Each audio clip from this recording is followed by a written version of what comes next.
जय गौरी शंकर की, जय भोलेनाथ की। मैं लेके आया एक शिव पार्वती जी का बहुत ही प्यारा सा भजन, बहुत ही सुंदर सा है। कैसा लगेगा कमेंट करके ज़रूर बताइएगा। आइए सुनाते हैं, बहुत प्यारा सा है।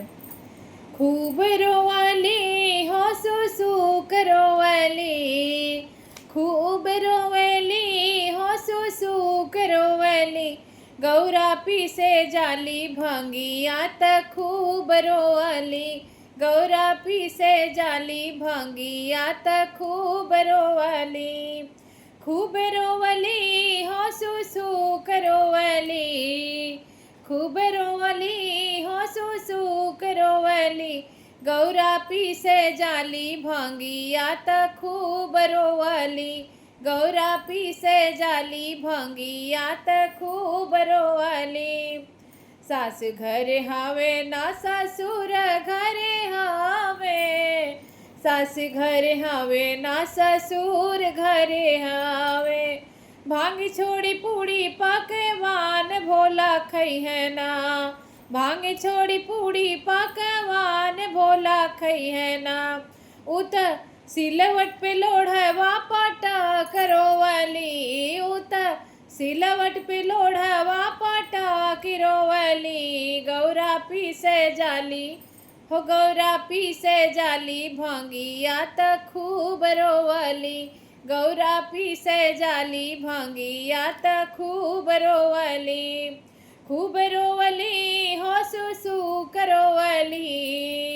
खूब रोवली हो सुसु करोवली, गौरा पीसे जाली भांगिया त खूब रोवली, गौरा पीसे जाली भांगिया त खूब रोवली। मन कर फोड़ देही लोढ़ा सिलवट के, मन करी फोड़ देही लोढ़ा सिलवट के, केतनो मनाई त छोड़त नाही हठ रे, केतनो मनाई उत छोड़त नाही हठ रे, गौरा धई के हाथ मुड़वा में खूब रोवाली, गौरा धई के हाथ मुड़वा पे खूब रोवाली,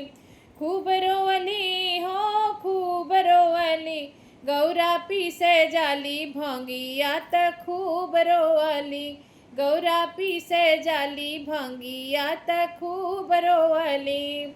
खूब रोवली हो सुसु करोवली, खूब रोवली हो सुसु करोवली,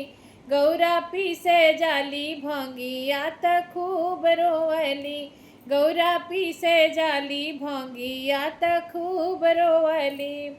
माई बाबू के हम मनली ना कहनवा,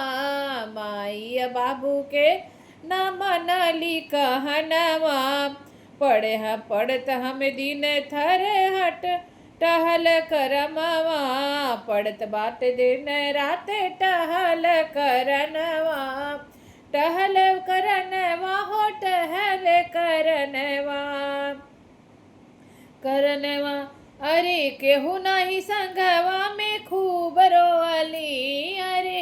केहू नाही संगवा में खूब रोवली, गौरा पीसे जाली भांगिया त खूब रोवली, गौरा पीसे जाली भांगिया त खूब रोवली,